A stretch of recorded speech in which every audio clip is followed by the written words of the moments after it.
Greetings comrades, Soviet Gaming here. Today we are talking about Warpath, and I played it for a few days, for a while, almost a week, and there are a lot of beginner mistakes that you can do, and I will show you which of those you can avoid and be more powerful and grow faster. Let's go! So the first and the main thing about this game is the team play. You want to be in the good guild that develops where you have the active leader.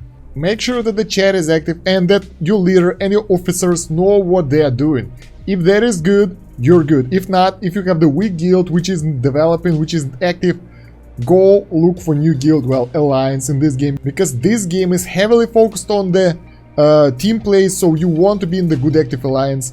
If you want to know which alliance is good enough, you click on your profile picture, then you click on the ranking, on the power, for example, and here you can see the list of the top guilds. And honestly, even after a week, most of those, well, not all of them, but most of those will have empty spots which you can join. So yeah, you can easily be in top 5 guilds and it will be good. Anyway, sooner or later most of the active players will be in 1 or 2 alliances, and that's inevitable in those kind of games. Then when you just start out, you don't really know what to do, you're clicking everything, that is totally okay, but you gotta have the strategy. First of all, you gotta follow the quest line.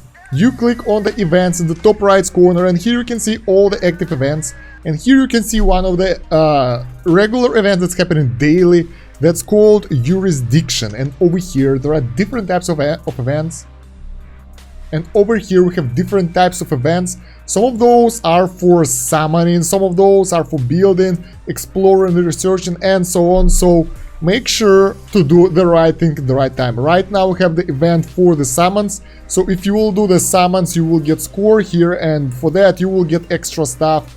And it's better to do it in batches, so you don't want to do 10 summons at a time. It's better to save up a little bit and do it like maybe once a week or so. That will guarantee you the best prize, so make sure that you have enough points when you're doing something to get the best prize, because it is really good. Look at that, 2.5k gold and a lot of different stuff. Really nice. It's not a must, but it will make your progress easier, let's put it like that. Then if you click on that guy over there with the timer, you will see your location, your city, and the urban combat plan. That is important. You want to be active here to get those rewards, because, well, gold is good, yes, but the main thing here are speed ups and those universal coupons. You get 5 hours worth of rush, which is really good for free-to-play players and for pay-to-win as well, so it's a good boost. And for the main quest you get 18 hours of boost and 2 coupons, so it's pretty cool. And there are different tiers, phases over here, and basically it's how your city, how your starting server develops. So that's a, starters missions for 25 days, and after that, when you're done with this, you're moving on to another stuff. The problem with those quests is that some of those, well, most of the main ones won't be able to be done by the weaker alliances. For example, capturing Raven military zone will be problematic because there are only 4 of those. Then there are only 2 Raven command centers, and so on and so on. So most of those hard ones will be problematic for small alliances. That's why you want to be in one of the top 3, top 5 alliances in order to take part in the action. You can see all the available stuff at the places over here. So yeah, that's everything you will have quests for, and there are not that many things, so being in the alliance helps. Next one, which is weird to me, is actually assembling units. You wanna do it only for your main 4 guys, and you don't want to assemble the rest of those just for the sake of leveling up. We'll talk about that in a different guide, but right now just don't do that in the beginning. While you're doing that, where is it, the quest again, the generals, the ranking for the power. So basically you will get more power if you have more units, and you don't really necessarily have to use them, they just have to be in your inventory. So yeah, to maximize your power level, you want to have as much stuff as possible without spending them. That counts for assembling low tier units and disassembling those low tier units as well, because when I disassembled all my stuff over here, I was really surprised why my score got lower. That's because those guys give you score. Weird, right? So yeah, if you want to stack up your power level, if you want to get it as high as possible, just summon more units and don't spend them anywhere, and upgrade your base as much as possible. Basically, that's the only way to do that. Now, another thing I never did, I wasn't harvesting resources because I thought like I have few millions of those, why I need them, I will tell you why, and you really want to do that, and your main resource should be money.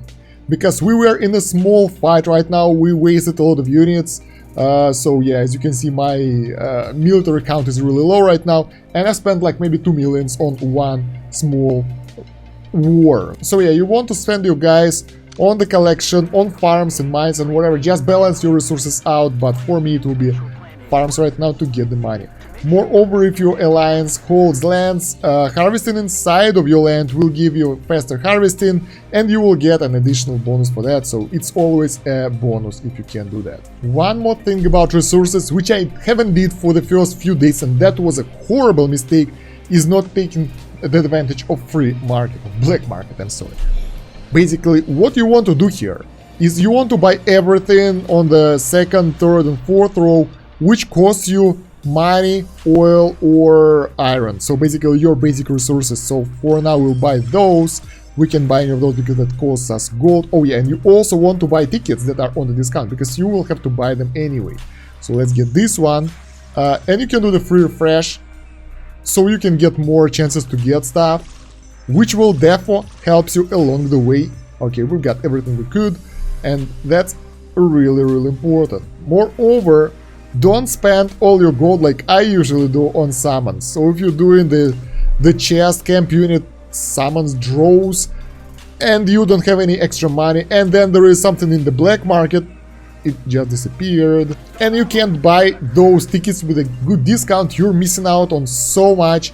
So it's better to have at least like maybe 4,000 to 5,000 gold available at all times. Another mistake you might do, I haven't done that, I'm really careful about quests, is not doing call to rally your first quest line you get here, which have the daily upgrades, daily updates and everything. You want to do as many of those as possible because rewards are nice and you will get those universal components in the end that will get you the really high quality units. So you want to do all of those each tab and do as much as possible. Most of those are pretty self-explanatory. If you need help on something like that, let me know in the comments, so I'll try to answer you. And yeah, doing all of those will help you to get better units and more resources and more speed ups and more components, so it's really nice. Another thing you might do wrong, it's not really a mistake, but something you might not notice. If you're speeding up, if you're rushing stuff, you have two types of rushes here. One is building specific, another is you know, overall rush that you can use anywhere, and I would advise using the building specific ones and saving up the extra ones. And saving them up like crazy is a really bad idea because you will fall behind, so you have to use them in this game. And once again, you want to use them when there is a quest available. So right now we have the building and production rush timers, and we will do some building for our base so we can be stronger. So yeah, you just rush the materials that you want for as much as you want, use them for your upgrades, and that will do you more good than harm, and it's really important. By the way, since we're talking about the production, the one mistake I did for a first few days wasn't queuing up expensive stuff. So for example, right now my queue will end up in 4 hours 46 minutes, which is therefore not enough for the good healthy sleep. So what I do, I remove everything. You can press clear, but I'll just click it like an old person and stock up on the I-beams. That will allow your queue to be longer, and while you're sleeping, your buildings will keep producing and they won't be idle. And you will need that expensive stuff later anyway, so that's a good thing to do. Another thing you might be doing wrong is actually not taking a look at the map and getting the free stuff. So if you open the huge map, yeah, we'll talk about scouting in a minute, and click search, you can see those chests all around, and actually those are pretty nice because this is a free gold for you. So you can go over here, get this one, collect, you got some gold, you move on to another one. I know it's kinda time consuming, but it's definitely worth it, specifically for the free-to-play players who don't really buy that stuff. It will pay off in the end. So getting all those, first of all, there is a quest for that, and second, that will be a lot of gold, which will help you along the way, and yeah, you want to do all those quests as well. So yeah, it's really worth it, and I would advise doing that for you, unless you're really whaling and you have a bunch of resources. Now, what I did early on that was totally wrong is scouting. I was just pressing on this plane and pressing scout and going wherever it sent me, and was basically exploring the area around my base, and it's totally wrong. What you want to do is you want to send your scout away in one direction. So basically, if you started somewhere at the bottom, you want to send them on the top, for example. So you get a straight line all the way to the top. That will allow you to see the other end of the map. And then from there, you can move sideways. So let me show you. Come on. For example, we have the top of the map available for us, and we click here, we press search, and we send this plane over there. And while it's flying there, it will open the closed map for us, and we will see way more. And the scouting won't be that annoying anymore, because I was really annoyed by pressing that button every time. And as you can see here, we are exploring to the other side as well. And when the plane will fly here, it will open us the new areas. You can get the radar tower over there. It will open more map and that kind of stuff. And we are trying to do it this side as well, but it's not really working yet. Yeah, moreover, you can actually send them again on the mission from this area, for example, to this area, and that will open you even more land. But you have to be online for that, which is sometimes troublesome. So those scouting methods that I use right here are really cool for the long term, for the longer scouting. So it won't take like 3 minutes per plane, and you won't have to click it every time. Moreover, you will open more land, and as you can see here, over here, we have a bunch of those scouting reports that I have to finish, and that will give me a lot of resources. So I have to do this after the guide because it's taking forever. So yeah, I'll do it while I'll be watching a movie or something. Another thing you might not be doing, once again, that you want to do, is actually doing the camp rank missions. Those are really important in the long run. The bonuses you get here are really fantastic. That will help you to get really good bonuses to your units if you have the same faction of the unit in the one group, and moreover, it will just give them straight flat bonuses, so why the hell not? Let's promote this guy. There we go. You get the free stuff as well. So yeah, doing those quests, really worth it. And to do them efficiently, you have to use the right units. I understood it only after a few days. Maybe I'm just that stupid, but I'll show it to you in a second. So right, we have this quest over here, assassination plan. If we click here, we see which units skills are required, and we have both of those, right? But I was sometimes getting the right guys, getting 100% chance, but I wasn't getting the bonus XP and the camp rank. That is because you want to have one of the heroes, one of the officers that have the corresponding faction. So for example, for those who want the Nazis, I don't know, Germans, I don't know how they're called. And let's remove this guy, come on. So yeah, you basically want to have the units that have the traits required and the faction as well, at least one of those. That will already... Oh shit, I did a mistake. So yeah, for this one we want to have the Russian guy working, and we want to have those traits available. So we're taking this guy over here for the trait, and this guy over here, I'm sorry, this lady, for the faction, and then you're getting 100% chance and getting the bonus results, which is really nice. And yeah, make sure that your guys are working as much as possible, so no one is idling, and you will get those things flowing, because the rewards for those quests can be kinda nice. And the last but not least is research. It's pretty straightforward. You want to do research, but you want to do the right research. First of all, you want to focus on the one that's giving you tech research speed, because that stuff takes a while, and then you want to do as many industry research as required for the main quest, and there will be campaign missions that are focused on this one. And then you want to focus on the military, because you won't be able to level your guys unless you will get those proper technologies for the faction, and right now I need those, otherwise I'll be falling behind. So yeah, you really want to do the right research at the right time. I would recommend increasing the fire projection theory for the firepower if you have the spare time, but other than that, just rush towards the high level technology that will increase the level of your unit. So let's get the trench tactics, and don't forget to press assist so your allies can help you with the timer. Another mistake that you might be doing is doing the wrong upgrades at the wrong time. It's not that significant, but it will help you to do the right upgrades. So basically you want to focus on the engineering center as much as possible, because that will allow you to get the more production going faster. Then you want to do the research center in order to, do the faster research. And after that you want to focus on your barracks to get them to the proper tier. You can click this small icon over here to see where you will get the upgrade for the more units. That's like the main stuff over here. Everything else isn't that necessary yet.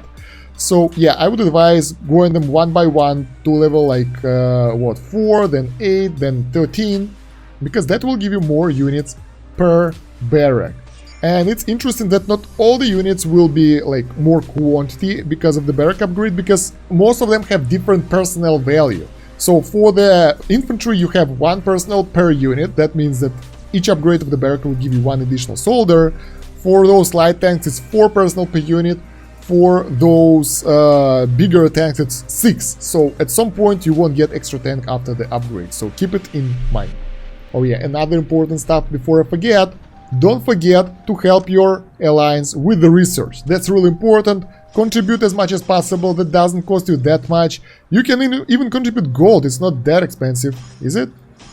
It is. But for the free-to-play guys, it might be not the best option. Maybe do it once or twice a day, just a little bit, to do a little bit of extra. And yeah, that will help your alliance to grow better, faster, stronger. And another small tip for you guys: if you you will have to move your base a lot in this game, so you have to move your base to capture the areas. And if you need to move here, not that far for example, you can either use the air lift, but that will cost you resources and it have the cooldown and you can't use it like that often, it's mostly for the wars. Or another thing I have noticed early on, you can press on your base and you can press relocate and then move wherever you want. It's free, you can do it as often as possible. Bam, relocate, relocate, boom, everything gathers up and you can move wherever you want, boom, and then you build your base wherever you want.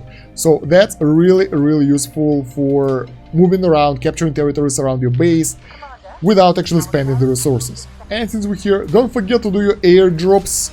They refresh daily and they will give you quite a cool resources. Sometimes you get components, sometimes you get the boring resources as well, but yeah, components, and some boring resources. So those are pretty useful. And if you guys are wondering how to play it in the landscape mode like I do right now, it's not really useful because the chat is a little bit buggy, but other than that it's pretty cool. I'll make a separate video on that a bit later. Right now you can just download the game for the BlueStacks in the link in the description. That's an affiliate link and I'll get a little bit of commission for that. But that's really worth it, and playing it on the PC is pretty cool. You can use WSD to move around, pretty nice. And I think that's about it for now, because I don't know the game that well yet, but I hope the advices I gave you here are useful. If you have your own advice, if you know something that I haven't told you here, you can share it in the comments with others, so I will learn that, so others will learn that, and that will be pretty cool. Look at that map, it looks weird. So yeah guys, just go to the comment section and write anything over there. That will help this video to be more searchable for others. And leave it a like and share it with your friends and guildies. That will help you to grow as well. Don't forget to subscribe if you haven't yet. Make sure to hit the bell button so you won't miss anything. And check the video description for additional links and the pinned comment. There is a Discord over there and we have a lot of people familiar with Lilith games, so you might find some friends over there. That's about it for now guys, thank you for watching. Soviet out, до свидания.